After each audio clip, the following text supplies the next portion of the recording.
Just kind of wanted to start out a little bit.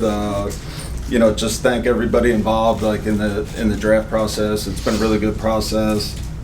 A lot of good collaboration, communication between everybody.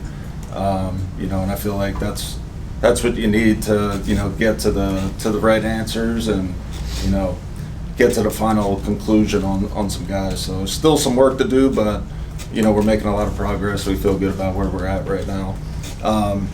Excited to get the next Thursday. Big first round pick. We got the 8th overall pick. Excited to just continue building and adding competition to the roster, adding talent to the roster, and we're going to be able to introduce our first round pick next Friday. Keep pounding drum and just kind of introduce them to the fans and everybody kind of get to know them a little bit. So with that, I'll open it up to any questions. That suggests, Dan, that you're definitely going to pick in the first round. Yeah, we're going to be there. How comfortable would you be in a potential trade back scenario? And I guess, in other words, where do you see the ledge of first round talent falling? I don't really want to get into specifics on like where I would trade back to, but I think we're definitely open to trading back and acquiring more picks. I think we're going to be open, to all possibilities. Let's put it that way. Dan, there seems to be a consensus that the front seven talent in this draft is pretty stacked. With that said, how much do you have to weigh that, as much as you guys have invested in it and want to invest in it further, when you consider a potential trade back opportunity? Repeat that again. So essentially, with the strength of this class Yeah. and understanding that is something that you guys have kind of, been strategic about, how much Right. do you have to understand the strengths of this class when considering a trade back? Yeah, I think obviously, we'll count numbers and, in terms of outside backers and interior guys, it's definitely a strong class, which we're excited about because, I think that's still an emphasis that we want to address is, just make our front seven as strong as it can be. So we'll look at all in every scenario, but yeah, we'll definitely look into that. As far as Icky's fifth-year option, I believe the due date's May 1st. Keeping your options open with that, heading into the draft, does that kind of complicate the way you maybe look at the offensive tackle position in this? No, I don't think it does. I mean, we're just taking our time with that. There's no rush. We still have I think it's May 2nd. So we're not rushing that. We're taking our time and we'll have a plan in place. Dan, when there are players that maybe don't have the numbers or production in college that would stand out off the page, does that turn you away at all? And how do you kind of take that into your evaluation? I think obviously you want the production, you want the body of work to be there. You obviously don't want to draft guys that, weren't productive in college. So I think that's kind of what you're asking, right? Yeah. So yeah, we're not, obviously we want, guys with a lot of production and, I think that usually translates to the next level. Dad, based on everything you did so far, how committed are you to sticking to defense with number 8 or trading back in that position? Yeah, I think I said it before, like we're not going to box ourselves in. We're going to be open to all possibilities, with that number 8 pick. Like I said, whether it's trading back or whether it's staying there and picking somebody. So we're definitely not going to box ourselves in. Dan, with what you've gone through last year in building the roster and addressing certain areas and doing it again in free agency this year, setting up for the draft, I know you speak in a collective we, like how it's coming together, but from the general manager's position, how are you liking how do you feel about where this group is and what you can do? Is it taking the image that you had, that you envisioned? Yeah, I feel really good about, where we're at right now. Excited about the direction that we're heading. I feel like we can really add some good pieces to the roster and, continue to add to the front and build out that depth and the competition, on both sides of the ball with both fronts. So, I think we want to dominate the line of scrimmage, and I think that's the bottom line. Is the general manager ever fully satisfied with the work that they've done? No, I mean, I don't think, I think no matter how good, this roster can ever get, like, you can never be satisfied. You always got to be hungry and always looking for ways to be innovative and getting better.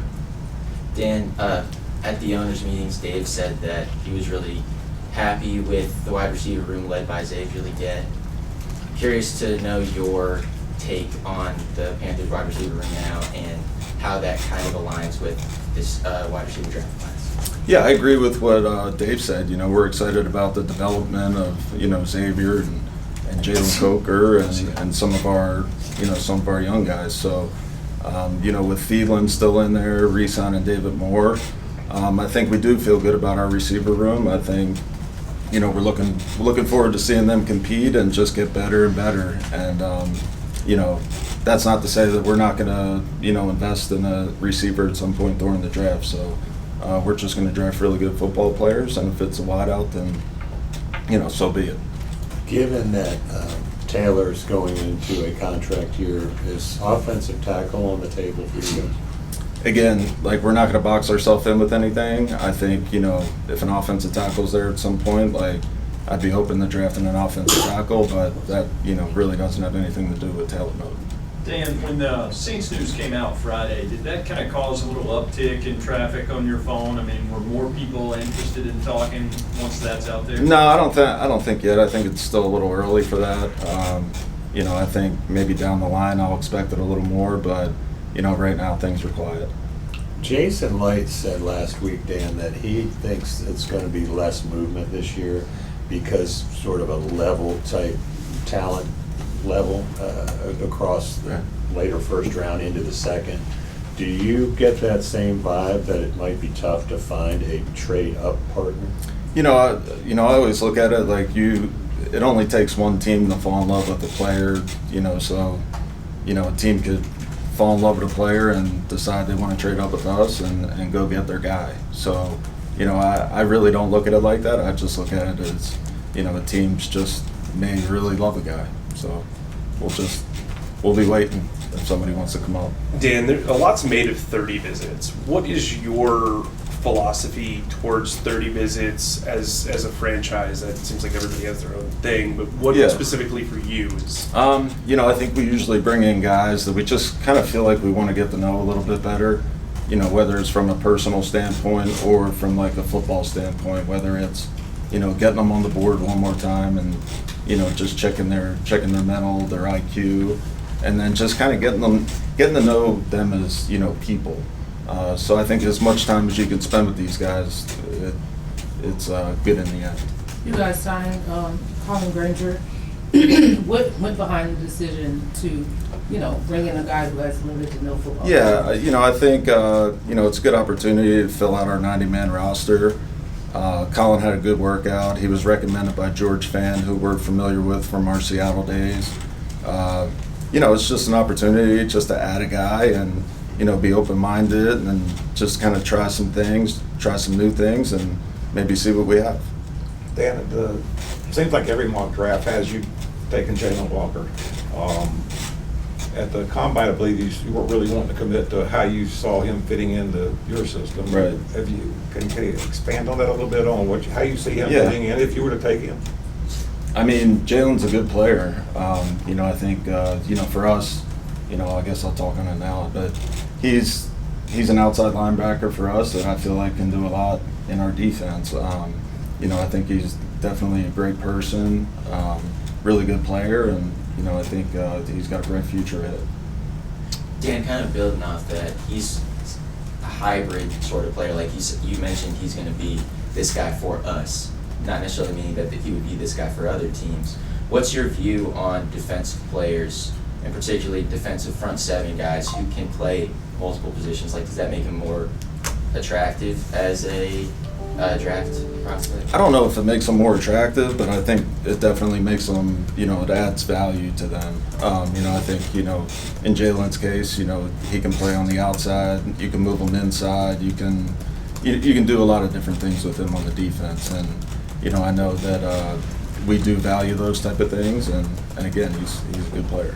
Is there a concern with a player like that you might spread him too thin if you do try to, off the bat, find multiple roles for him? Yeah, you know, I think that's a a fair statement. You know, I think, you know, it's always good to align a guy where you really want to play him so he can, you know, develop in a specific place. That way you're not moving him around and he's not really getting better or getting great at anything. He's just kind of good at, you know, a bunch of different things. So, yeah, I definitely think. Could you speak to his sort of character and football IQ? I know he's the son of a longtime college coach. Did that come through in your meetings with him? Yeah, again, he's a great kid. He's super smart. I mean, he's been around football his whole life. So, you know, I think he's everything that you would expect. Dan, now that you've been through this process twice with Canales, how would you describe the conversations about prospects that you and he have? Yeah, you know, I think there's honest conversations. We're not afraid to challenge each other. And that doesn't go just for me and Coach Canales, you know, that goes for myself and like our whole staff. Like, I challenge our staff I want them to challenge me. You know, I think it needs to be that type of room. You know, I think as long as you're getting to the final answer that's, you know, going to give us the best player and come to the best solution, then that's what you have to do. With y'all's backgrounds, is it hard for him to kind of separate being an old receivers coach, offensive guy, versus you being a former linebacker when you're looking at prospects? No, I think we both do a good job of like separating ourselves from that. You know, I think we're really just looking what is going to make our team the best team, and you know which player that we add to our roster is going to make a bigger difference. So that's the way we look at everything. If you get into a situation where the board falls a certain way, and obviously, I mean, consensus is what it is outside of that, and you can't move out of the pick, do you feel comfortable taking, you know, a guy who might be viewed as maybe a bit of a reach in other years? Yeah, I mean, listen, at number 8, if we get stuck there and we're not able to trade back, if we're not in love with the player there at number 8 and we can't trade back, then we're going to be ready for all different types of scenarios. So there are some really good players that we like. You know, it's just not one position. But we feel like it's, you know, it's a good draft and there's a lot of talent. So we're going to be ready for all scenarios. When you use an expression like "if we get stuck there," that would seem to suggest your preference would be to move back. No, I was Is just that- saying if we do get stuck, Okay. you know, if we do get stuck, we're going to be ready, you know, for all different scenarios, you know, because we don't know who's going to be drafted in those top 7. So, again, we're going to be ready for all different Is there a scenarios. scenario where your preference would be to move back, depending on what happens to the 7 in front of you? Yeah, I mean, I think we got to really just kind of see how the board plays out, and, you know, I think we're going to know what to do once we get there. How many different scenarios have you kind of mapped out? There's a lot of different scenarios. You know, again, you don't know who's going to be taken in those first 7 picks, so we have to be prepared for all different scenarios, and you know, we're going to be ready. Is 8 perhaps a challenging spot? I mean, you don't want to be number 1 because of the year before, but 8 to 15, is that kind of a wasteland area, or? No, I think it's a good spot. You know, I think we're going to be able to get a really good pick. You know, if we choose to stay there, and again, like if we trade back, I think we're going to be able to get a really good player there too. So, you know, I think this draft, I think, is a good draft that we're excited about. Last year, you guys were pretty aggressive in trading all around the board. You don't pick from, I mean, in between 9 and 56, so like that's a pretty long gap. How much has the discussion revolved around potentially making sure that gap is kind of closed? Yeah, you know, we've went through all different scenarios at this point, and that's of course going to be one of them as well. So we're definitely playing out all different scenarios in our head, and I think when the time comes and we see who's on the board, we're going to be ready to go. Dan, when did the calls ramp up, really, in terms of trades and that kind of stuff? And last year, when you were talking to Brandon about going up maybe to get XL, when did that process start? That started really the night of the draft. Obviously, the week of the draft, you make your calls and you talk to people about, hey, like we'd be willing to move out of this spot. You know, what are your plans? With your pick. So I think it's a communication thing throughout the week with other GMs and other personnel people around the league. And then once it gets to draft night, if you do choose to move up and, a team like Buffalo was willing to trade out of that pick. We knew that, so we could go up and we could get Xavier. So, Do you have to come out of this draft with a safety? yeah, I think safety's definitely an area that we'd like to address. But again, it would be nice to get one. But I don't think we can. I don't think we should force it either. I talked about before just getting the best available football player. So if it happens to be a safety, then so be it. But I also don't think we should just force anything. Dan, did your activity during the free agency period affect severely what you plan to do in this draft? And then vice versa, will the draft affect what you plan to do going forward in free agency? Yeah, I think what we did in free agency, obviously addressing the front, I think it eases the tension up a little bit, from having to, go reach or having to go, grab a defensive lineman. So I think it definitely helps out, but again, at the same time, we're always going to draft best available player, and it's not going to change this draft. When you've talked to Dave about scheme, I know you guys are encouraged by the wide receiver group. That's what you said. Have you thought about a tight end potentially adding the element of that number one wide receiver, that number two wide receiver in this draft because the group is so good? Yeah, I think talked about it before. It's just about adding playmakers, on both sides of the ball, and a tight end can be a playmaker as well. So. I think all options will be on the table in terms of position. Do you think the tight end group is deeper, maybe say 1 through 4, first through fourth round, than the wide receiver group? Yeah, I think that's fair. I think that's fair. I think in the first 3 rounds, I think you'll get, some good wide receivers and some good tight ends. So I do think it drops off at a certain point. So. You have to be strategic. But you think the tight end group is a little deeper? No, I wouldn't. That say was that. what I had asked. Yeah, no, I wouldn't say that. Yeah. When you're scouting kickers, who do you rely on for that? Like Tracy or maybe specialists outside of the building? How does that work? It's usually the special teams coach. Him and his staff. They'll really evaluate those guys, and I'll lean heavily on that. When you're scouting your guys for specific player position groups, do you put any emphasis on familiarity the players would have had by playing at the same college program or at a different program in their time frame? No, I don't think so. I think we just, again, we don't really have that play. That stuff really doesn't come into consideration. It's just about drafting the best football players. Dan, you've had a couple of months now since the end of the season to kind of evaluate and look back and think things over. How critical was that finishing stretch from what the team put forth last season to how you approached free agency and now how you're approaching this draft? Did you get questions answered? Do you feel like you have a better, I guess, baseline for where this team is? Yeah, I think, the way we ended the season, obviously, a lot of positive momentum going into the next year, and I think everybody's excited in the building. I think the fans are excited.